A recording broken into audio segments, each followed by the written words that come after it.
여러분 반갑습니다. 멀리 섬에서 배 타고 버스 타고 택시 타고 KTX 타고 여기까지 왔습니다. 여러분, 목회가 쉽습니까? 어렵습니까? 상황에 따라 대답이 좀 다르겠죠. 80년대, 90년대에는 열정만 있으면 목회가 되던 시절이 있었습니다. 그러나 지금은 아닙니다. 그리고 5년에서 10년 정도 시간이 지나면 지금보다 훨씬 더 어려운 여건이 되리라는 것은 거의 틀림이 없다고 보여집니다. 그러면서 이 어지럽고 혼란스럽고 복잡한 이 상황에서 아직도 교회는 희망이 있는가? 있습니다. 그래서 그런 문제점들을 생각하면서 여러분과 함께 답을 찾아보려고 합니다. 제가 느끼는 한국 교회의 문제점 한 3가지 정도를 먼저 말씀하겠습니다. 첫째 문제는 우리 목회자들과 교회가 지역 문제에 무관심 또는 무지하다는 것입니다. 교회가 소재한 지역의 문제들에 대해서 별로 상관도 없고 관심도 없고 이런 상황이라는 거죠. 자기 교회가 소재한 지역에 있는 인구 문제, 빈곤, 장애인, 결혼, 이민 가정, 청소년, 이념, 환경, 일자리, 노인 문제, 이런 거에 대해서 전반적인 것이 아니고 자기 지역에 국한된 이 교회가 있는 그 지역에만 해당되는 이런 문제점들에 대해서 별로 관심이 그동안 없었다는 것입니다. 두 번째는 교회에 다니는 사람들만을 대상으로 사역을 해왔습니다. 철저히 자기 교인 중심입니다. 대한민국 대부분의 교회, 안 그런 교회도 몇 개가 있긴 하지만 극소수에 불과하고 대부분의 절대 다수의 교회는 철저히 자기 교회에 등록해서 출석하는 바로 그 사람들만을 대상으로 예배도 드리고 프로그램도 진행하고 이런저런 사역을 하지, 교회에 나오지 않은 주민들을 대상으로 이 사람들이 우리의 주 타겟이다 이렇게 생각하고 목회하는 교회와 목사가 별로 없었다는 것이죠. 여기서 여러분에게 하나 질문하고 싶습니다. 예수님께서도 그러셨던가요? 예수 영접하고 예수님은 당신은 나의 주님이십니다 이렇게 고백한 사람들만을 위해서 예수님께서 설교하시고 치유하시고 가르치시고 순회하시고 그렇게 하셨던가요? 그것이 아니라면 오늘 우리가 시각을 교회 안에 들어와 있는 사람이 아니고 아직 들어오지 아니한 교회 밖에 있는 지역 주민들에게 예수님처럼 우리의 관심과 사랑과 프로그램과 사역과 모든 것을 해야 할 필요가 있다는 말씀이죠. 조금 더 부연하면 목회자들이 대부분이, 다 그런 건 아니지만 대부분이 자기가 사역하는 지역의 사정을 너무 몰라요. 교회가 소재한 지역의 모든 것을 알아야 하는데 그래야 지역과 주민을 위해서 무언가를 할 마음도 생기고 뭔가 아이디어도 떠오르고 할 것인데 지역을 너무 모르니까 결국 교인들만 대상으로 뭘 하든지 그렇게 할 수밖에 없다는 뜻이에요. 예를 하나 들겠습니다. 여러분, 지금은 고전이 됐지만 릭 워렌 목사가 쓴 새들백 교회 이야기라는 책이 있죠. 혹시 읽어본 분 손 한번 들어보세요. 이거 내리십시오. 오래된 책이어가지고 아마 지금은 고전이 됐어요. 릭 워렌 목사가 교회 개척을 할 마음을 먹고 지역을 선정합니다. 근데 어디서 해야 될까? LA에 있는 새들백 지역으로 결정했어요. 내가 저기서 교회를 개척해야 되겠다. 한국 목사 같으면 결정했으면 빨리 호흡 얻고 십자가 걸고 예배 시작하고 이렇게 해야 될 터인데, 릭 워렌 목사는 새들백으로 결정한 다음에 6개월 동안을 간판 걸지 않고 홀 얻지 않고 그저 전문가들의 도움을 받으면서 지역 조사에 착수했습니다. 대학 교수들, 전문가들, 리서치 전문가들 있잖아요. 이 사람들의 도움을 받아가지고 그 LA 좁게 말하면 새들백, 넓게 말하면 로스앤젤레스 이쪽 전체 지역에 대해서 그 지역에 사는 사람들의 나이와 학력과 경제력과 이념, 신앙, 정당, 취미, 기후, 인물, 역사, 이것을 연령별, 학력별, 이념별로 구분하고 이것을 분석하고 취합해서 내가 앞으로 세워갈 교회를 위해서는 무엇이 필요하고 어떤 프로그램부터 시작을 하고 어떤 방식으로 주민들의 속으로 들어가고 접근을 해야겠는가, 이것을 찾는 것이죠. 지금 한국교회 목사들하고 이 발상 자체가 다르잖아요. 결국 그렇게 해서 결론이 뭔가요? 결과, 우리가 아는 그 유명한 서들백 교회를 이루었습니다. 나는 큰 게 이뤘다 그걸 말하고 싶지 않고, 그렇게 지역과 지역 주민들에 대한 조사를 선행해 가지고 그것을 바탕으로 내가 무엇을 어떻게 진행할까, 교회에서 주민들을 위해서 할까, 이것을 결국 답을 찾아냈고, 그렇게 했더니 의도한 바대로 교회가 되었다는 것을 말씀하고 싶은 겁니다. 저희 교회는 완도라고는 우리나라 최남단에 있습니다. 물론 지금 배를 타고 가는 건 아니지만 최남단이고 아주 시골이지 않습니까? 그런데 제가 이제 일부러 이걸 한 권 가져왔는데, 이게 작년 우리 교회 요람이에요. 이제 우리 교회 평신도 사회가는 교회이기 때문에 평신도 사회가는 위원회가 여기가 650개 위원회 리스트가 있고 조직이 딱 구성이 되어 있어요. 그런데 이 위원회 리스트 안에는 지역 주민들과 생활 여러 가지 상황을 조사하는 위원회만 10개 정도 됩니다. 이 위원들은 다른 거 할 게 없어요.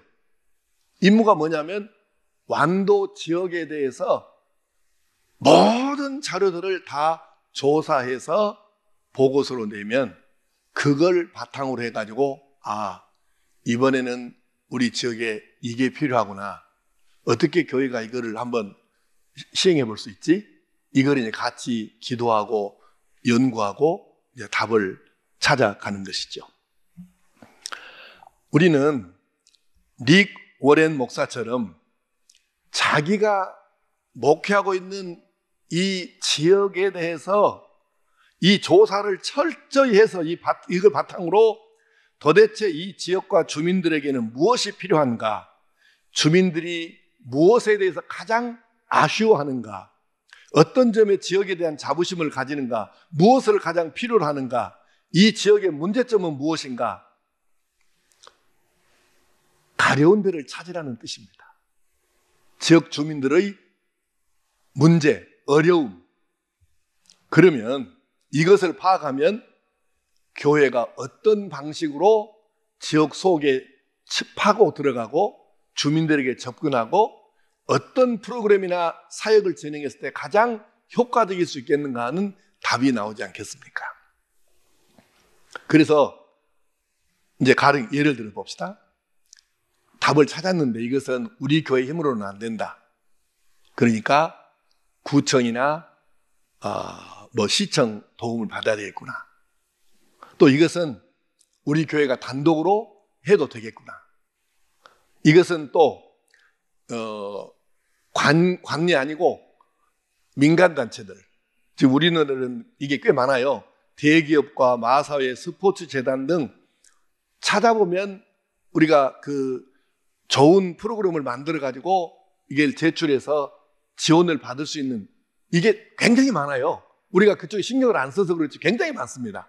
이런 걸 찾아서 지역을 위해서 이런 것들을, 프로그램들을 진행을 해보는 것이죠. 특별히 이제 관의 힘을 좀, 정부의 힘을, 지방자치단체의 힘을 빌리려고 하게 되면 여러분들이 군수나 국회의원들, 예전 같으면 그냥 목에 힘만 주고 했던 사람들인데 지금 한 표 한 표가 소중하기 때문에 결코 무시할 수가 없어요. 그래서 여러분들이 군수와 국회의원, 구청장 이런 사람들께 이게 잘 의사를 전달하고 반드시 우리 지역에는 이것이 절대적으로 필요하다. 이것을 설득을 시켜서 예산도 확보하고 다양한 방법으로 지원을 받을 수 있도록 하는 것이 중요합니다. 여러분에게 한번 강조하고 싶은데 지금 인터넷으로 이 방송을 듣고 계시는 목회자들이 많다고 합니다. 한번 생각해 봅시다. 나는 여러분들이, 우리 대한민국 목사님들이 큰 목회를 꿈꾸면서 살았으면 좋겠어요. 제가 말씀드리는 큰 교회는 예배당 건물 크고 사람이, 예배당 교인들이 몇천 명, 몇만 명 모이고 이런 교회를 지금 말하는 게 아니고, 제가 말하는 큰 교회는 이런 겁니다. 예수님처럼 하라는 거예요. 가령 현재 우리 교회 출석하는 교인이 30명이다 그러면 우리 교회가 있는 지역 주민들 전체 수는 아무리 안 되어도 300명이나 3,000명이나 또는 그 이상 몇만 명, 몇십만 명 될 거 아니에요. 그 사람들을 중심으로 목회를 하라 그 말입니다. 제발 교회에 나오는 사람들만 가지고 아웅다웅 하지 말고, 아직 교회에 나오지 않았지만 잠재적 우리 교인이라고 생각하고 주민들의 마음을 얻을 수 있는, 그들의 마음을 열게 할 수 있는 이 일들을 다양하게 연구하고 집행해서, 그러니까 우리가 목회의 대상을 교회 등록에서 나온 사람, 이 사람이 아니고 이 사람들을 버리라는 얘기는 아니니까 오해는 마시고요. 아직 교회에 나오지 않은 주민들을 대상으로 프로그램을 하든 사역을 하든 뭘 하든 간에 이것을 잘 진행을 하셔야 교회가 소망이 있고, 그것이 바로 큰 교회라는 뜻입니다. 현재 교회에 나오는 사람은 30명이나 50명이지만 아직 나오지 않은, 앞으로 나올 가능성이 있는 교인이 500명, 5,000명, 5만 명이다. 이걸 생각하고 그분들을 위해서 뭘 하든지 간에 기도부터 시작해서 이렇게 진행을 해야 우리가 큰 교회를 가슴에 품고 결국 우리가 목회 사역을 마무리할 때는 우리 꿈이 이루어지는 그런 은혜가 우리 모두에게 있게 되기를 간절히 소원합니다. 이런 교회를 제가 이름을 지었어요. 요즘에 이제 마을 목회라는 말이 유행을 했긴 했지만 그 마을 목회라는 단어가 나오기 전에 제가 신학교에 다니면서 강의할 때 특히 그 목회학 박사 코스 강의하면서 제가 했던 얘기가 이런 얘기예요. 방금 설명한 이런 교회를 이름해서 지역 특화형 교회, 지역 맞춤형 교회, 지역 친화형 교회, 지역 밀착형 교회. 근데 이런 교회는 어느 동네에서는 가능한데 이 프로그램을 그대로 가지고 다른 데로 가가지고는 거기서는 안 될 확률이 높아요. 왜냐하면 이 교회가 있는 그 동네 주민들을 면밀히 분석하고 연구해서 거기에 딱 맞춤형으로 사역과 프로그램들이 진행되기 때문에 여기서는 잘 되지 당연히. 그런데 다른 지역에 가가지고는 안 될 확률이 높아요. 맞춤형이니까. 이렇게 우리가 어느 지역에서 목회를 하든지 간에 지역 맞춤형, 지역 특화형, 지역 밀착형 이런 교회와 목회가 필요하다. 우리 주님 예수님처럼 모든 사람, 특히 주민 전체를 대상으로 목회하는 그런 큰 목회를 꿈꾸고 우리 평생에 이 꿈을 이루어갈 수 있기를 간절히 소원합니다. 제가 오늘 지금 강의를 거꾸로 하고 있어요. 강의를 제가 보내드렸는데 그거다가 좀 뒤집어가지고 뒤에서부터 지금 강의를 하고 있습니다. 네, 시간을 좀 절약하기 위한 거니까 이해해 주시고, 이제 크게 두 번째 꼭지입니다. 지금 우리가 관심을 가지고 대처해야 할 분야, 우리 대한민국 목사님들이 어디에다가 관심을 둬야 할까? 저는 2000년이 시작되기 전에, 지금부터 25년 정도 전에 나주대학과 학장에게 제가 면담을 요청해서 만나가지고 나주에서 완도의 성광교회에다가 나주대학 분교를 한번 해보자, 그렇게 제안을 했고, 근데 그 당시에 교육법상 분교가 안 되더라고요. 그래서 학습장을 운영을 한 거예요. 매주 월요일, 목요일 오후 5시부터 저녁 11시까지 일주일에 이틀 동안 공부하고, 그러면 이제 정부에서 주는 자격증이 보육교사하고 사회복지사 2개이고 민간협회에서 주는 자격증이 한 5개에서 7개 정도 이렇게 해서 이제 졸업을 하는 거예요. 왜 그걸 했느냐면 제가 이런저런 공부도 해보고 외국에 나가보니까 결국 우리나라도 고령화 사회로 갈 수밖에 없겠다. 이것이 예측이 돼서 제가 이제 미리서 준비해야 되겠구나, 자격증을. 그래서 나주대 학장을 만나서 이제 요청을 했었고, 건물과 학생 모집 이런 것은 교회가 책임지고, 그 다음에 학사 운영은 학교가 책임지고, 이런 식으로 10개의 협약을 체결해가지고 지금까지 우리 교회에서 배출한 이 졸업생이 500명이 넘어요. 정식으로 이렇게 정부에서 다 주는 거죠. 그렇게 졸업을 시켰는데, 이런 식으로 저는 25년 이상 전에 우리가 고령 사회로 가겠구나, 이거를 예측을 했고, 그래서 미리서 준비해갖고 기다리고 있었으니까, 우리가 저희 교회가 운영하는 복지기관이 10개가 넘거든요. 그런데 이 복지기관에서 정식으로 월급을 받는 직원 수가 250명이 넘습니다. 여러분은 참 간땡이가 크시네요. 놀라시는 분이 별로 안 계시구만. 한 교회에서 250명에게 월급 주는 거 쉬운 일 아니에요. 대한민국에 이런 교회 10개도 안 돼요. 근데 완도에서 지금 하고 있잖아요. 그거 바로 뭐냐면 조금 미리서 내다보고 준비해서 시작을 했더니 레드오션이 아니고 블루오션이었어요. 지금은 피 터지게 싸우잖아요.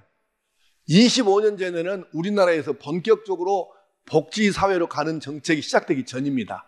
근데 우리는 준비하고 있었잖아요. 그러니까는 우리가 마음 놓고 할 수 있었던 거예요. 아무 경쟁 상대 없이.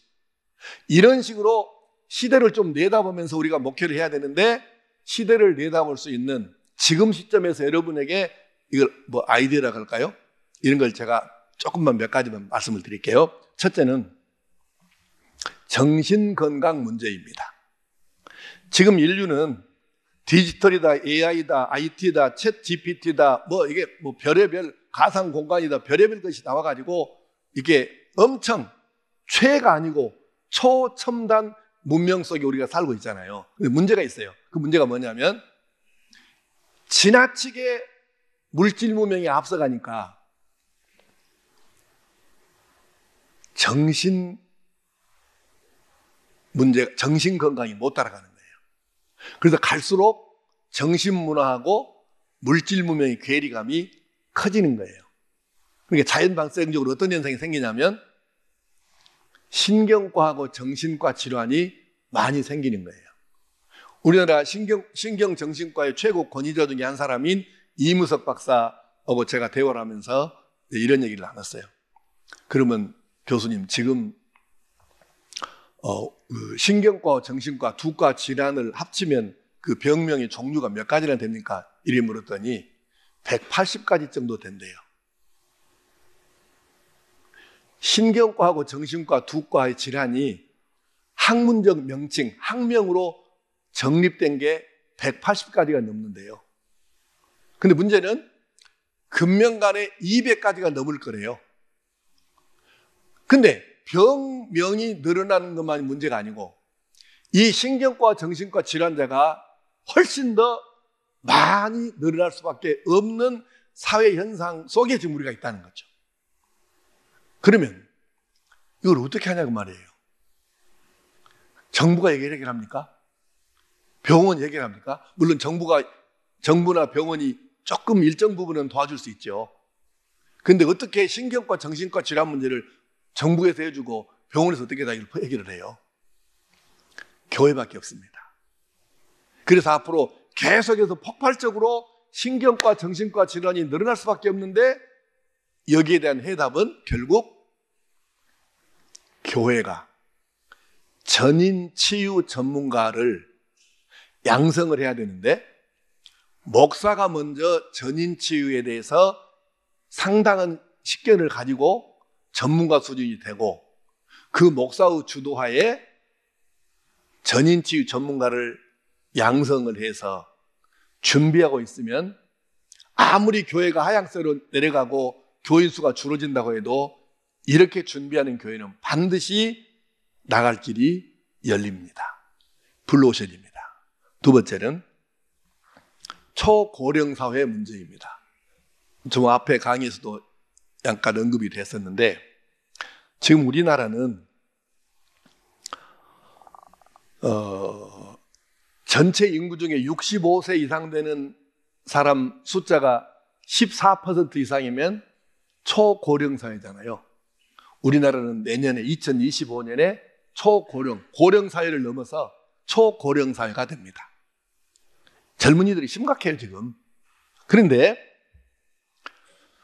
금년 1월 8일 보험개발원에서 발표한 자료를 보니까 한국인의 남성 평균 수명은 86.3세이고 여성은 90.7세입니다. 중간이 얼마냐면 88.5세예요. 평균 수명이 90세 달 날이 남녀 합해갖고 평균 수명 90세 달 날이 이제 몇 년 안 남았다는 얘기잖아요. 그러면 100세는 바로 와요. 금방 100세, 평균 수명 100세 옵니다. 지금 이제 제가 미래 관련 서적들을 읽어보니까 대부분의 미래학자들이 인간의 평균 수명이 120세까지는 갈 수 있다. 그런데 예외적으로 프랑스의 학자들은 150세를 주로 봅니다. 그건 좀 과장됐다 할지라도 우리나라도 100세 평균 수명 되는 거는 멀지 않았다 그 말이에요. 문제는 여기서 뭐가 생기냐면 60에서 65세에 은퇴하면 약 40년 또는 그 이상을 뭘 하고 살고 어떻게 사느냐는 거예요. 사람이라는 것은 사는 의미와 보람을 느끼고 나는 아직도 살아있어야 될 이유가 분명하다. 이 의식을 가지고 살아야 그게 삶인데 은퇴하고 40년 정도를 그렇게 살기가 쉽겠냐고요. 더더군다나 우리가 한 번도 경험하지 못했던 평균 수명 90세, 100세 시대. 아무도 여기에 대한 대책이 없어요. 그래서 이때 교회가 노인 전문가들을 양성해서 이 은퇴 후의 삶을 도와줌으로 해가지고 그분들도 얼마든지 보람 있고 가치 있고 아직도 내가 살아있어야 될 이유가 있다. 이걸 알게 해주고 그렇게 살도록 도와주는 사역을 하면 교회는 얼마든지 영혼을 구원하고 사람답게 살게 하는 일을 감당할 수 있고 교회는 그러면 다시 부흥의 기회를 잡을 수 있습니다. 그래서 노인 세대 은퇴 후에 40년에 초점을 맞추고 전문가를 양성하고 기다리고 준비하면 반드시 기회가 오고 블루오션이 열린다는 것을 말씀드립니다. 마지막 세 번째는 다문화 시대 문제입니다. 한국인처럼 타민족 배타적이고 단일 민족을 강조하고 유색 인종을 멸시하는 민족이 없다고 하죠. 희한해요. 거지 같은 인간도 얼굴만 하얀 백인들이 오면 그저 막 어쩔 줄 모르고 아무리 대단한 사람이라도 흑인이나 다른 쪽 사람이 오면 유색인종은 한국인이 아주 내려다보고 반말을 하기 쉽고 참 어디서 이렇게 이게 나왔는지 모르겠어요. 근데 이미 이것을 지구촌의 많은 민족들이 한국인이 그런 존재라는 것을 알고 있다는 거예요. 그럼에도 불구하고 현재 우리나라에는 250만 명 정도의 외국인이 살고 있고 그리고 아주 이해를 쉽게 들겠습니다. 제가 완도에 산다고 했잖아요. 완도에 거주하는 외국인이 여러분 생각에 몇 명쯤 될 것 같습니까?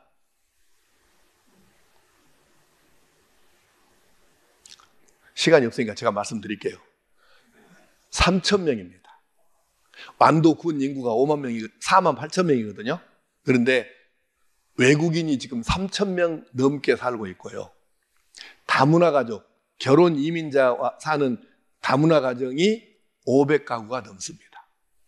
그러면 지금 이제 지역마다 조금 편차는 있어요. 그런데 여기서 태어난 2세들이 지금 대학교 간 아이들도 있고 중고등학교 꽤 다니고 있고 초등학교는 많이 다니고 있습니다.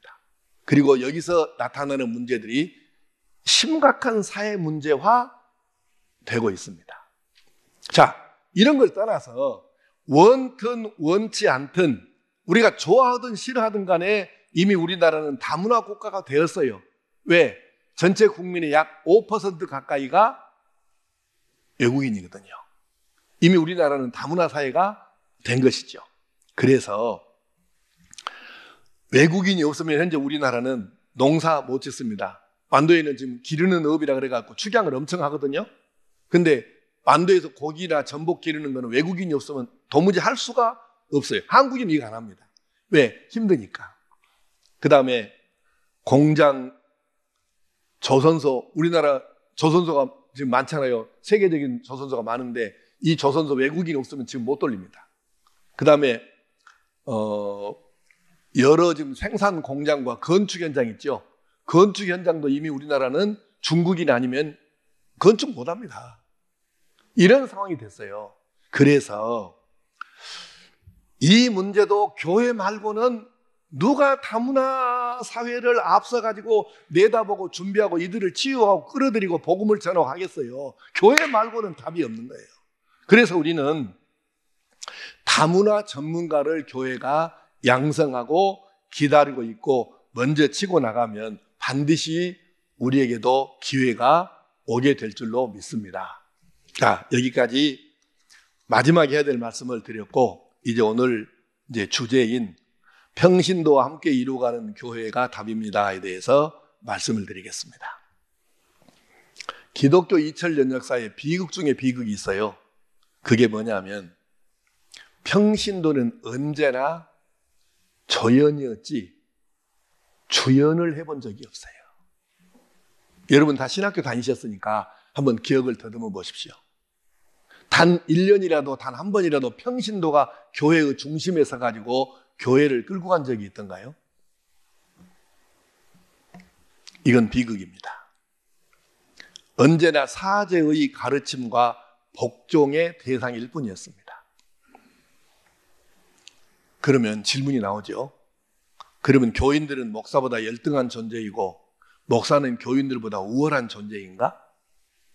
하나님 그렇게 지으셨습니까? 교인들은 언제나 목사의 가르침과 지도의 대상이기만 한 존재일까요? 이런 교회가, 이렇게 운영되는 교회가 여러분 생각에는 성경적일까요? 하나님도 인정하시는 교회일까요? 저는 대한예수교 장로의 통합측입니다.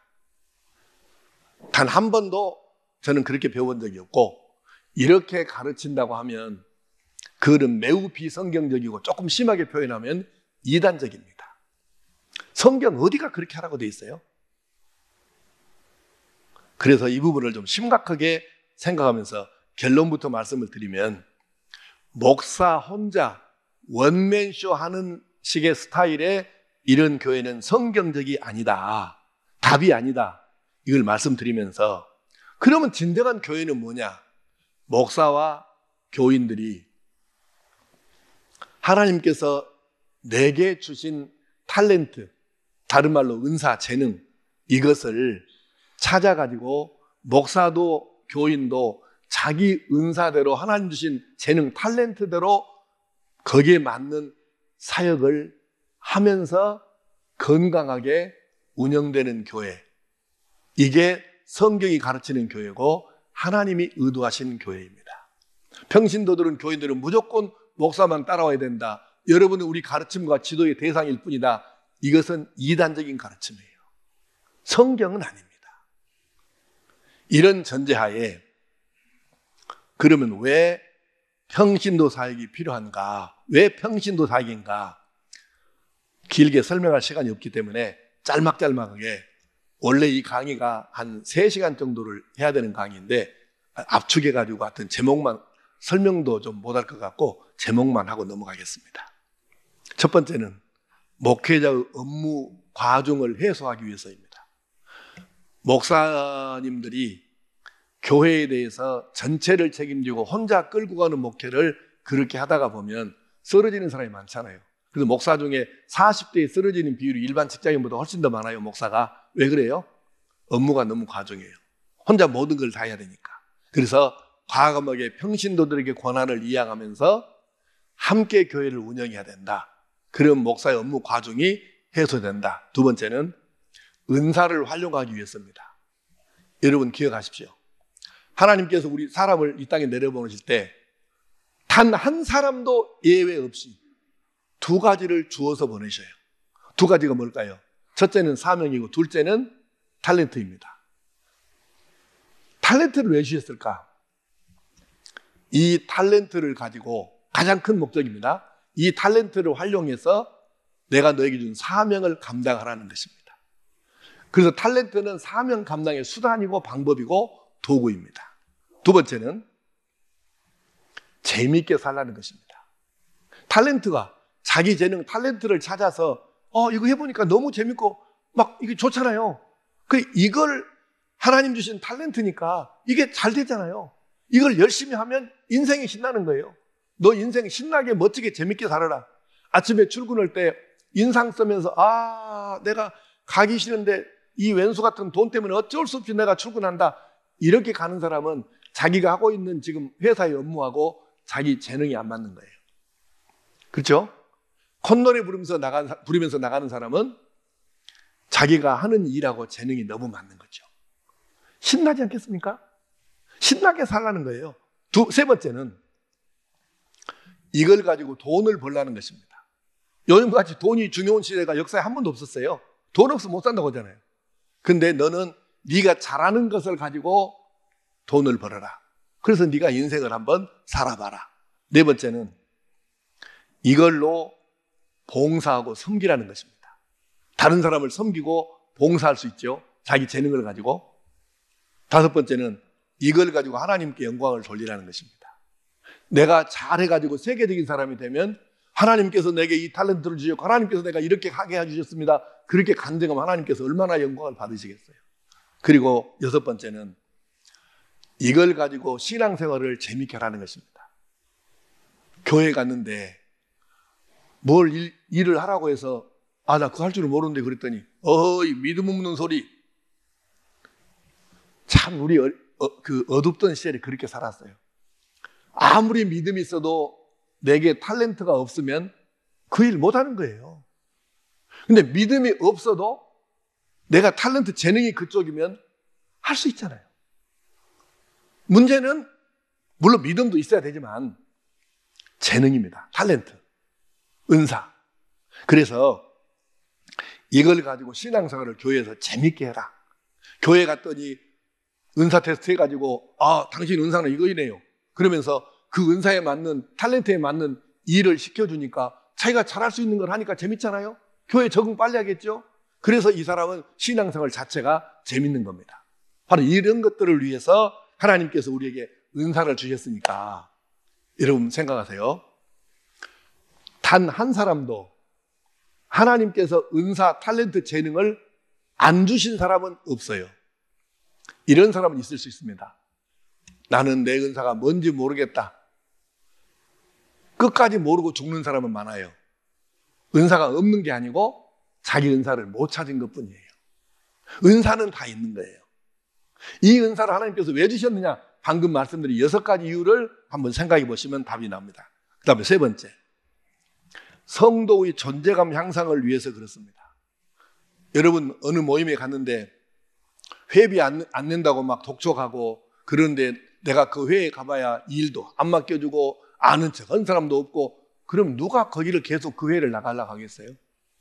여러분의 교회에 오는 교인들이 자기 은사, 재능에 따라 가지고 교회에서 중요한 일도 맡고 그러니까 재미도 있고 그러면서 자기 스스로 생각에 나는 우리 교회에서 필요한 사람이다 이렇게 느낄 때 하고 가봐야 알아주지도 않고 그냥 예배 끝나면 목사님이 그냥 악수 한 번만 해주고 그냥 보내버리고 그 교회 계속 가고 싶겠습니까? 그래서 평신도가 자기 재능에 따라서 교회에서 하는 사역이 있으면 재밌죠. 그래서 신앙생활을 재밌게 하면서 존재감을 느낄 수 있는 거죠. 네 번째는 전 세례교인은 사역자가 되어야 합니다. 세례를 안 받으면 모르지만 세례를 받았으면 사역자가 뭡니까? 일꾼이에요. 일하는 사람. 그게 사역자잖아요. 그러니까 우리 교회의 목표는 전 세례교인의 사역자화입니다. 그래서 우리는 이렇게 가르칩니다. 예배만 드리고 복 받는 것에만 관심이 있는 사람, 교회 안에서 하는 일이 없는 사람은 다 다른 교회로 가십시오. 그래서 우리 교회는 과감하게 다른 교회로 보냅니다. 가라 이게 가라. 일 안 하려면 가라 이게. 항존직분자 빨리 가라. 아무것도 안 해도 몸뚱아리만 나와주는 교회로 가거라. 그렇게 강조했더니 당회에서 장모님들이 목사님 아무리 좋은 말도 석 자리 반이나겠는데 세상 교인들을 그렇게 맨날 가나가면 썩었습니까? 그만 좀 합시다. 그래도 지금까지 계속 합니다. 네. 우리는 전 교인의 전 세례교인의 사역자와 그다음에 또 하나 하는 게 뭐였냐면 교회 안 실업자 없애기 운동. 예배는 드려 교회는 출석을 해요. 근데 교회 안에 하는 일이 아무것도 없어. 그래서 교회 안에 실업자잖아요. 실업자 없애기 운동. 우리 교회에서 살아남으려면 목사보다 한 가지는 잘하는 것이 있어야 한다. 그래야 우리 교회 살아남습니다. 아무것도 안 하면 안 되니까. 이런 식으로 우리가 전 세례교인을 사역자화합니다. 그리고 다섯 번째는 교회 갱신과 개혁을 위해서 필요합니다. 요즘 뭐 인터넷 들어가 보기 무섭잖아요. 교회를 어떻게 욕하는지. 그런데 물론 악의적인 것들도 많이 있으니까 뭐 그냥 버릴 수 있지만 들어야 될 말도 있잖아요. 교회가 부패한 거 맞아요. 총회장, 감독회장을 비롯해서 지금 한기총이 완전히 망쳐들었지만 예전에 한기총 회장 이런 거 선거할 때 보면 10억 정도는 뭐 가볍게 들어가지 않습니까? 공공이란 비밀 아니에요? 부끄럽지만 물론 다 그런 건 아니죠. 그러나 부끄럽지 않습니까?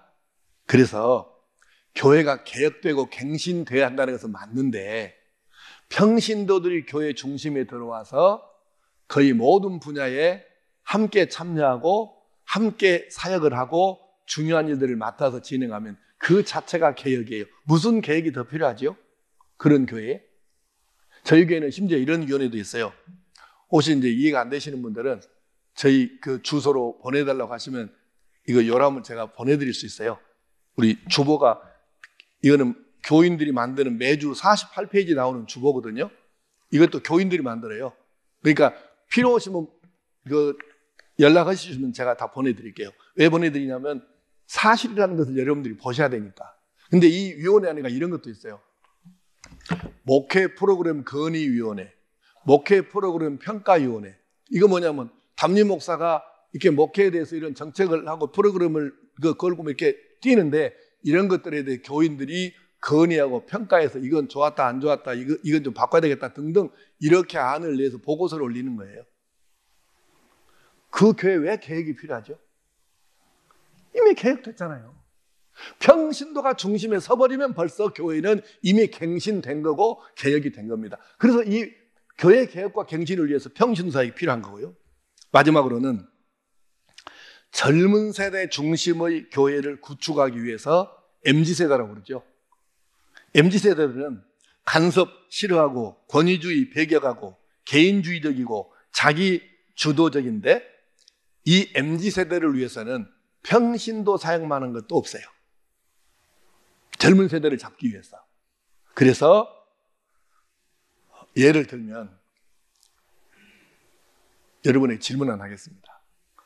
여러분의 교인들 평균 수준하고 12사도, 예수님의 12사도 평균 수준하고 한번 이제 두 가지를 놓고 비교해 봅시다. 자, 첫 번째. 학력은 12사도가 높았을까요? 여러분의 교인이 높았을까요? 사도들이 1번, 여러분의 교인들이 2번이요. 1번, 2번. 물어볼 것이 없어요. 무조건 이건 2번입니다. 아니, 여러분, 베드로가 뭐 갈릴리 수산고등학교를 나왔습니까? 수산대학교를 나왔습니까? 근데 우리 교인들이 웬만하면 다 아무리 안 돼도 고등학교 이상은 다 되잖아요. 그 다음 경제력. 이거 길게 좀 설명하면 재밌긴 한데 시간이 없으니까. 갈릴리 호수에서 고기 잡아서 이걸 팔아서 생계 유지하는 사람들이 학자들이 연구하면은 예수님 당시에 300명이 넘었대요. 먹고 살았겠습니까? 경제력은 1번, 2번. 1번이 사도, 2번 여러분 교인이라니까. 1번, 2번. 대답을 안 하세요? 사도들이 더 높으면 1번, 여러분의 교인들이 더 높으면 2번이라니까. 경제 수준은 1번, 2번. 2번이죠. 그 사람들은 겨우 안 굶어 죽으니까 사는 거예요. 마지막, 사회적인 영향력. 길 갔을 때 동네 사람들이 아는 척이라도 하고 인사라도 하고 손이라도 잡아주고 이럴 수 있는 영향력이 1번, 2번. 2번입니다. 근데 문제는 학력도 별것 없어요. 경제력도 없어요. 사회적인 영향력도 없어요. 그런 인간을 예수님이 12명 뽑아가지고 제일 똑똑한 놈이 누구냐면 가룟 유다잖아요. 제일 똑똑한 놈이 가룟 유다라니까요. 우리 다 아는 얘기 아닙니까? 그리고 그 다음 똑똑한 놈이 누구예요? 마태, 세리 마태. 근데 내가 베드로 사도랑한테 이놈저놈 했다고 또 천국 가고 기사리에 맞으려니 모르겠는데 그 12명, 별 볼 일 없는 12명을 예수님이 데려다가 12명이라고 그랬습니다. 몇 년 가르쳤어요? 대답 좀 해주세요. 몇 년 가르쳤어요? 3년.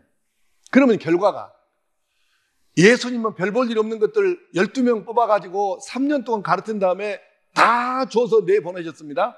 그 사람들이 아프리카 북부로 유럽 남부로 아시아 서부로 흩어져 가지고 인류 역사의 흐름을 바꿨죠. 그러면 오늘 우리들은 우리 교회 교인들의 12명이 최소한 넘을 것이고 대부분이 3년이 아니라 훨씬 더 길게 가르쳤을 것이고 그런데 우리는 사도들보다 더 좋은 조건을 가진 사람들을 이렇게 여러 사람을 데리고 길게 하고 있는데 우리 교인들은 그만한 영향력이 있다는 거예요. 세상을 바꾸는 건 놔두고 동네 하나라도 바꾸고 집안 하나라도 바꾸고 사나요? 그래서 우리는 왜 평신도 사역을 해야 할까? 제대로 된 예수님의 제자를 만들기 위해서는 이것을 안 할 수가 없다. 교회에서 아무리 훈련 받아봐야 훈련으로 끝나고 삶에 적용이 안 되는 건 쓸데없다는 얘기예요. 머리만 키웠지 세상에 나가 영향력을 발휘를 못해요. 이런 교회는 뭐 하랍니까? 그래서 우리가 평신도 사역자 일꾼이 되어가지고 말씀을 자기 재능대로 풀어내고 적용하고 실천하고 그래서 가정과 동네와 직장을 바꾸는 이 사역이 절대적으로 필요하다는 것입니다. 그 다음에 그게 두 번째, 평신도 사역의 원리, 제목만 얘기합시다. 첫 번째, 은사 활용으로 신나게 신앙생활을 하게 하는 원리입니다. 두 번째, 모세 시대부터 있었던 성경적인 원리입니다. 장인 이두로가 모세에게 왔어요. 봤더니 자기 사위가 이놈 과로로 죽게 생겼어, 모세가. 그래서 이놈아, 너 그걸 어쩌려고 그렇게 하냐? 아침부터 저녁까지 세상에 이 많은 백성을 혼자 다 할래? 이렇게 해봐라. 그래서 10부장, 50부장, 100부장, 500부장, 1000부장 이 제도를 두고 갖고 차근차근 올라가서 1000부장 해결 못하는 문제만 모세한테 갖고 오라고 했잖아요. 이게 지금 얘기가 아니고 모세 시대에 있었다고요. 그런데 우리는 지금도 모세 시대에 있었던 이 시스템도 교회가 안 가지고 있는데 너무 많아. 다 목사 혼자 할래. 이건 아니란 얘기죠. 세 번째, 감독과 선수의 원리입니다. 유능한 감독과 유능한 선수가 만나면 놀라운 일이 생겨요. 감독은 선수가 아니고 선수는 감독이 아니에요. 제가 이걸 설명을 길게 해야 되는데 그냥 넘어가겠습니다. 우리 목사님 여러분, 충격적인 얘기 하나 해드릴까요? 세계적인 유명한 신학자 많이 배출한 나라 교회들 다 지금 이렇게 가고 있습니다. 독일, 영국을 비롯해서 그 다음에 미국. 교회 이 모양이잖아요. 그래서 우리나라에는 지금 세계적인 신학자가 필요한 게 아니고 세계적인 평신도 사역자가 필요한 거예요. 평신도들이 살면 교회는 살아나고, 목사 혼자 원맨쇼 스타일의 교회하면 교회는 앞으로 계속해서 소망이 없는 것입니다. 그래서 진정한 드림팀은 뭐냐? 좋은 담임 목사와 유능한 부목사가 모이는 게 아니고, 평신도를 깨울 수 있는, 평신도를 활용할 수 있는 유능한 목사와 그 목사를 신뢰하면서 함께 사역자로 동참할 평신도들이 만나는 것, 이것이 드림팀이에요. 우리는 드림팀을 가꿔야 합니다.